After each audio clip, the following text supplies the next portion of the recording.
चलिए देखते हैं मध्य प्रदेश की 25 फटाफट बड़ी खबरों को। सबसे पहले न्यूज़ को कहाँ से देख रहे हैं हमको कमेंट में बताना बिल्कुल ना भूलें। साथ ही साथ हमारे यूट्यूब चैनल को सब्सक्राइब करें एंड बेल आइकन को ऑल प्रेस करना बिल्कुल ना भूलें। आंगनबाड़ी से फसल बीमा तक सरकार ने वित्तीय और विकास योजनाओं पर फैसला किया। मध्य प्रदेश की मोहन सरकार ने कई अहम विकास और कल्याणकारी फैसलों को मंजूरी दे दी है। इंदौर अंडरग्राउंड प्रोजेक्ट को हरी झंडी दी गई। वहीं बैतूल और धार में 23 दिसंबर को मेडिकल कॉलेज खोलने का निर्णय लिया गया। बड़वा धामनोद 4 लेन रिनोवेशन के लिए 2500 करोड़ रुपए स्वीकृत किए गए। वृंदावन ग्राम योजना में 193 विधानसभा क्षेत्रों को शामिल किया गया। आंगनबाड़ी सेवा योजना 2030-31 तक लागू होगी। मध्य प्रदेश में 30,000 से ज्यादा शिक्षकों की भर्ती। हाईटेक अटेंडेंस से स्कूल्स में सुधार। मध्य प्रदेश में 30,000 से ज्यादा शिक्षकों के खाली पद भरे जाएंगे। शिक्षा मंत्री राव उदय प्रताप सिंह ने बताया कि पहली बार पात्र शिक्षकों को प्रमोट किया गया और 20,000 से अधिक अतिशेष शिक्षकों का तबादला उन विद्यालयों में किया गया जहां शिक्षक कम थे। अब स्कूल्स में हाईटेक अटेंडेंस सिस्टम लागू है जिसमें करीब 80% नियमित और 96% अतिथि शिक्षकों की हाजिरी जियो टैग ऐप से दर्ज की जा रही है। बुजुर्ग महिला और दिव्यांगजनों के लिए विशेष स्वास्थ्य शिविर 25 दिसंबर को होगा आयोजन। 25 दिसंबर को जिला रेड क्रॉस सोसाइटी के तत्वावधान में निःशुल्क स्वास्थ्य परामर्श शिविर आयोजित किया जाएगा। इसके सफल और सुव्यवस्थित संचालन के लिए प्रबंध समिति ने जिला रेड क्रॉस भवन में बैठक कर तैयारियां की। बैठक में तय किया गया कि शिविर स्थल पर बुजुर्गों, महिलाओं और दिव्यांगजनों के लिए विशेष व्यवस्था की जाएगी ताकि उन्हें किसी प्रकार की असुविधा न हो। इस शिविर के माध्यम से सभी को आवश्यक स्वास्थ्य सेवाएं एक ही स्थान पर मिलेंगी। इंदौर रीवा के बीच सीधी फ्लाइट शुरू। 15 घंटे का सफर अब 105 मिनट में। इंदौर से रीवा के बीच इंडिगो एयरलाइंस की सीधी उड़ान सोमवार 22 दिसंबर से शुरू हो गई। पहली फ्लाइट निर्धारित समय से 45 मिनट देरी से इंदौर एयरपोर्ट से रवाना हुई। इस उड़ान में 50 से अधिक यात्रियों ने सफर किया। अब इंदौर और रीवा के बीच 15 घंटे का लंबा सफर मात्र 105 मिनट में पूरा हो जाएगा। मनरेगा में बदलाव पर कांग्रेस की नाराजगी। सीडब्ल्यूसी सदस्य भोपाल में बोले, रोजगार के अधिकार पर पड़ेगा असर। कांग्रेस वर्किंग कमेटी के सदस्य और पूर्व सांसद बीके हरिप्रसाद ने भोपाल स्थित प्रदेश कांग्रेस कार्यालय में प्रेस कॉन्फ्रेंस कर मनरेगा में हालिया बदलावों पर आपत्ति जताई है। उन्होंने कहा कि प्रस्तावित सुधार ग्रामीण क्षेत्रों में रोजगार की उपलब्धता, योजना की मूल भावना और राज्यों की भूमिका को प्रभावित कर सकते हैं। हरिप्रसाद ने सरकार के इस निर्णय की कड़ी आलोचना की। रेलवे टिकट महंगे होंगी। भारतीय रेलवे ने लंबी दूरी की ट्रेन के किराए में वृद्धि का ऐलान किया है। 26 दिसंबर 2025 से राजधानी भोपाल और मध्य प्रदेश के अन्य शहरों में दिल्ली और अन्य प्रमुख रूट्स पर यात्रा महंगी हो जाएगी। एक तरफ की यात्रा 10 से 15 रुपए तक ज्यादा खर्चीली होगी। यात्रियों को ध्यान रखना होगा कि ये बीते 5 साल में तीसरी बार टिकट दरों में वृद्धि है। पोस्ट ग्रेजुएशन में नया बदलाव। राष्ट्रीय शिक्षा नीति के तहत स्नातकोत्तर शिक्षा व्यवस्था में बड़ा बदलाव किया गया है। अब मास्टर डिग्री की अवधि और पात्रता छात्रों की स्नातक डिग्री की संरचना पर निर्भर करेगी।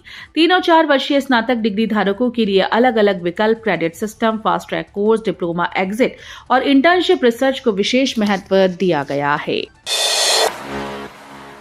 नेशनल हाईवे 719 को 4 लेन बनाने की मांग। नेशनल हाईवे 719 को 4 लेन बनाने और गो अभ्यारण्य की सुरक्षा को लेकर संत समाज फिर से सक्रिय हो गया। सोमवार को संतों के एक प्रतिनिधिमंडल ने कलेक्टर किरोड़ी लाल मीणा से मुलाकात कर अपनी मांगे रखी और ज्ञापन सौंपा। संत समाज ने चेतावनी दी है कि 29 दिसंबर को मालनपुर में टोल फ्री रखकर सांकेतिक आंदोलन किया जाएगा। इस दिन जिले भर के मठ और मंदिरों के संत बैठक कर आगे के आंदोलन की रणनीति तय करेंगे। बैतूल को बड़ी सौगात। बैतूल जिले के लिए आज का दिन ऐतिहासिक साबित होने जा रहा है। केंद्रीय स्वास्थ्य मंत्री जेपी नड्डा और मुख्यमंत्री डॉक्टर मोहन यादव की अध्यक्षता में पुलिस ग्राउंड में पीपीपी मोड पर स्वीकृत मेडिकल कॉलेज का शिलान्यास किया जाएगा। करीब 300 करोड़ की लागत से बनने वाला ये मेडिकल कॉलेज जिले की स्वास्थ्य सेवाओं में क्रांतिकारी बदलाव लाएगा। शिलान्यास के साथ ही 380 करोड़ से अधिक के अन्य विकास कार्यों का भूमि पूजन और लोकार्पण होगा। एमसीयू में परीक्षा रोकने पर छात्रों का विरोध। एनएसयूआई ने उठाए शैक्षणिक और स्वास्थ्य मुद्दे। माखनलाल चतुर्वेदी राष्ट्रीय पत्रकारिता विश्वविद्यालय में सेमेस्टर परीक्षा से रोक लगाए जाने पर छात्रों में नाराजगी बढ़ गई।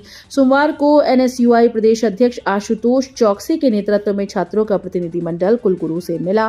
नाराज छात्रों के कारण कुछ समय के लिए विश्वविद्यालय परिसर में हंगामे की स्थिति भी बनी। प्रतिनिधिमंडल ने छात्रों से जुड़े शैक्षणिक, मानसिक और स्वास्थ्य संबंधी मुद्दे उठाए। भोपाल में एसआईआर प्रक्रिया पर कांग्रेस का आरोप, निर्वाचन आयोग के दरवाजे पर शिकायत। मध्य प्रदेश में मतदाता सूची के स्पेशल इंटेंसिव रिवीजन यानी एसआईआर प्रक्रिया को लेकर विवाद बढ़ता जा रहा है। कांग्रेस ने भोपाल के दक्षिण पश्चिम विधानसभा क्षेत्र में चल रही प्रक्रिया में गड़बड़ी, नियमों की अनदेखी और पारदर्शिता के अभाव का आरोप लगाया। प्रदेश महामंत्री अमित शर्मा ने कहा कि एसआईआर के नाम पर मतदाता सूची में मनमाने ढंग से काट-छांट की जा रही है। 68 crore email password leak, MP cyber cell ने दी चेतावनी। देश भर में 68 करोड़ से अधिक ईमेल और पासवर्ड लीक होने का मामला सामने आया। मध्य प्रदेश साइबर सेल ने सतर्कता बरतने की अपील की। जांच एजेंसी सक्रिय हो गई हैं। साइबर सेल ने गाइडलाइन जारी कर सभी ईमेल उपयोगकर्ताओं को अपने पासवर्ड तुरंत रीसेट करने की सलाह दी। ये चेतावनी खासतौर पर इसलिए अहम है क्योंकि लीक हुए ईमेल में कई करोड़ मध्य प्रदेश के लोग भी शामिल हो सकते हैं। मध्य प्रदेश में बच्चों का कैंसर हुआ छूमंतर, राज्य कैंसर संस्थान का सक्सेस रेट 90%। मध्य प्रदेश के राज्य कैंसर संस्थान के पीडियाट्रिक कैंसर वार्ड ने अद्भुत काम किया है। पिछले 2 सालों में यहां 316 बच्चों का कैंसर का इलाज किया गया, जिसमें से लगभग 270 बच्चे पूरी तरह से ठीक हो गए। जबलपुर मेडिकल कॉलेज की डॉक्टर्स की टीम ने कैंसर जैसी जानलेवा बीमारी पर जीत हासिल की। एमपी में स्मार्ट ड्राइविंग। मध्य प्रदेश में ड्राइविंग अब और स्मार्ट होगी। लोकपथ ऐप 2 के माध्यम से वाहन चालक गंतव्य तक पहुंचने के लिए गूगल मैप्स पर निर्भर नहीं होंगे। यह ऐप प्रदेश के सभी राष्ट्रीय राजमार्ग, राज्य मार्ग और जिला सड़क सहित हर लोकेशन की जानकारी देगा। ऐप हादसे से पहले अलर्ट भेजेगा और जरूरत पड़ने पर एम्बुलेंस भी कॉल करेगा।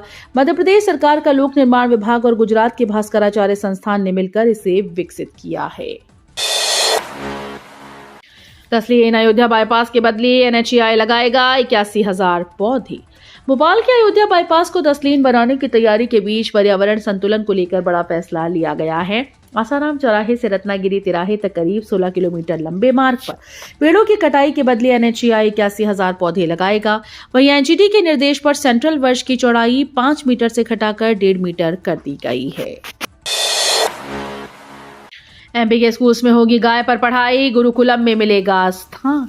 मध्य प्रदेश के स्कूल में शिक्षा को नई दिशा देने की तैयारी है। स्कूल शिक्षा मंत्री उदय प्रताप सिंह ने भोपाल में बताया कि इंदौर और उज्जैन के सांदीपनी विद्यालय की तर्ज पर राजगढ़ और नरसिंहपुर में आदि शंकराचार्य गुरुकुलम स्थापित किए जा रहे हैं। इन संस्थानों में संस्कृत, वेद और योग की शिक्षा दी जाएगी। भविष्य में पाठ्यक्रम में गाय पर अध्ययन भी शामिल होगा। मंत्री ने कहा कि वैज्ञानिक दृष्टि से गाय से ऊर्जा, प्रेरणा और स्वास्थ्य लाभ मिलता है।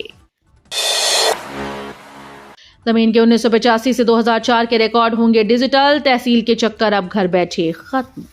अब जमीन से जुड़े दस्तावेजों के लिए तहसील के चक्कर लगाने की जरूरत नहीं होगी। जिले में 1985 से 2004 तक के करीब 40 साल पुराने राजस्व रिकॉर्ड को डिजिटल किया जा रहा है। इस पहल के तहत खसरा, नामांतरण पंजी और अन्य जरूरी दस्तावेज अब घर बैठे ऑनलाइन मिल सकेंगे। भू अभिलेख कार्यालय के वेब जीआईएस विभाग के द्वारा किए जा रहे इस कार्य में अब तक 11 लाख पन्नों में से लगभग 6 लाख पन्ने डिजिटल किए जा चुके हैं। आष्टा में 2 समुदायों के बीच हिंसा, भोपाल इंदौर हाईवे जाम। सीहोर जिले के आष्टा में 2 समुदायों के बीच विवाद हिंसक रूप ले गया। आष्टा के अलीपुर चौराहे पर पार्किंग को लेकर हुई झड़प में पथराव और वाहनों में तोड़फोड़ हुई, जिससे भोपाल इंदौर हाईवे जाम हो गया। हरदा से लौट रहे करनी सेना के दल और स्थानीय लोगों के बीच हुई झड़प से इलाके में दहशत फैल गई। पुलिस ने स्थिति को काबू में रखने के लिए लाठीचार्ज किया। हालात अब नियंत्रण में हैं और यातायात बहाल कर दिया गया है। इंदौर के गांव में हिरणनील गाय से फसल चौपट, किसान परेशान। इंदौर के मांगलिया क्षेत्र के आसपास के 10 से ज्यादा गांव में किसान अपनी फसलों की सुरक्षा को लेकर चिंतित हैं। रात और सुबह के समय हिरण और नील गाय खेतों में घुसकर फसल खाते हैं और दौड़ लगाकर उन्हें रौंदते हैं। किसान कई प्रयास कर रहे हैं, लेकिन पशुओं की तादाद इतनी ज्यादा है कि वे खेतों से नहीं भागते। अब किसानों ने अधिकारियों से मुलाकात कर मुआवजे की मांग की है। छिंदवाड़ा ने बनाया रिकॉर्ड। सांसद खेल महोत्सव में सबसे ज्यादा खिलाड़ियों ने कराया रजिस्ट्रेशन। सांसद खेल महोत्सव में छिंदवाड़ा ने नया रिकॉर्ड बनाया। इस महोत्सव में 1,85,000 खिलाड़ियों ने रजिस्ट्रेशन कराया, जिससे छिंदवाड़ा मध्य प्रदेश में प्रथम और देश में 7वें स्थान पर आ गया। आयोजन के समापन पर प्रदेश के खेल और सहकारिता मंत्री विश्वास सारंग छिंदवाड़ा पहुंचे और खिलाड़ियों को पुरस्कार वितरित किए। इस मौके पर उन्होंने छिंदवाड़ा में नया खेल स्टेडियम बनाने समेत कई खेल विकास योजनाओं की घोषणा की। एमपी में मतदाता सूची का शुद्धिकरण। मध्य प्रदेश में मतदाता सूची के शुद्धिकरण के लिए विशेष गहन पुनरीक्षण का काम जारी है। पहले चरण में 5,74,06,140 मतदाताओं के गणना पत्रक डिजिटाइज किए गए। मृत अनुपस्थित दोहरी प्रविष्टि वाले लगभग 41 लाख लोगों के नाम हटाए गए। दूसरे चरण में 65,014 मतदान केंद्रों पर मतदाता सूची का प्रारूप प्रकाशित किया जाएगा। इसके साथ ही उन 9 लाख मतदाताओं को नोटिस भेजा जाएगा जिन्होंने अधूरे दस्तावेज जमा किए। एमपी में रिकॉर्ड 95 एफआईआर दर्ज। कृषि मंत्री ने शिवराज सिंह की रिपोर्ट पर कही बड़ी बात। मध्य प्रदेश के कृषि मंत्री और छतरपुर प्रभारी मंत्री ऐदल सिंह कंसाना ने छतरपुर में जिला पंचायत सभा कक्षा में किसानों से मुलाकात की। बैठक में खाद्य वितरण और जिले के विकास से जुड़े मुद्दों पर चर्चा हुई। वहीं केंद्रीय मंत्री शिवराज सिंह के द्वारा लोकसभा में खाद्य वितरण में गड़बड़ी के आंकड़े पेश करने पर मंत्री कंसाना ने बताया कि अब तक 95 एफआईआर दर्ज की जा चुकी हैं। निगम मंडलों की नियुक्तियों को लेकर सीएम मोहन यादव दिल्ली पहुंचे, खलबली मची। मध्य प्रदेश में निगम मंडलों में होने वाली नियुक्तियों की चर्चा के बीच सीएम मोहन यादव दिल्ली पहुंचे। राजनीतिक गलियारों में अटकलें हैं कि कुछ नाम फाइनल हो चुके हैं, उनका ऐलान कभी भी हो सकता है। सीएम के इस दौरे से पार्टी नेताओं में उत्सुकता और हलचल बढ़ गई। नई दिल्ली में उन्होंने बीजेपी के नवनियुक्त राष्ट्रीय कार्यकारी अध्यक्ष नितिन नवीन और केंद्रीय मंत्रियों से मुलाकात की। भोपाल अयोध्या बाईपास पर 6 लेन सड़क, 7,871 पेड़ों की कटाई शुरू, विरोध शुरू। भोपाल में यातायात व्यवस्था को बेहतर बनाने के लिए अयोध्या बाईपास पर 6 लेन सड़क परियोजना का काम शुरू हो गया है। इस परियोजना के तहत 7,871 पेड़ों की कटाई शुरू हो चुकी है, जिससे पर्यावरण प्रेमियों और नागरिकों में विरोध शुरू हो गया। पर्यावरणकर्ताओं ने 25 दिसंबर को पेड़ों को बचाने के लिए लोगों से एकजुट होने की अपील की है। वहीं कांग्रेस ने इसे आने वाली पीढ़ियों की सांसों पर आरी चलाने वाला निर्णय बताया। गांव में मिलेगी मौसम की सटीक जानकारी। मोहन सरकार लाने जा रही है गजब का सिस्टम। मध्य प्रदेश के किसानों को बारिश आंधी जैसी मौसम से जुड़ी जानकारी अब बहुत ही सटीक मिलेंगी। केंद्र सरकार के द्वारा शुरू किया गया मौसम सूचना नेटवर्क एंड डेटा प्रणाली परियोजना यानी विन्स की शुरुआत अब मध्य प्रदेश में होने जा रही है। मुख्यमंत्री डॉक्टर मोहन यादव की अध्यक्षता में हुई कैबिनेट की बैठक में इस परियोजना को मध्य प्रदेश में शुरू करने को लेकर अनुशंसा दे दी गई है। इस परियोजना के तहत प्रदेश के सभी गांव में ऑटोमेटिक रेन गेज और सभी तहसील में ऑटोमेटिक वेदर सिस्टम लगाया जाएगा। जेपी नड्डा ने फूका 2047 के विकसित भारत का मंत्र, धार में करेंगे मेडिकल कॉलेज का भूमि पूजन।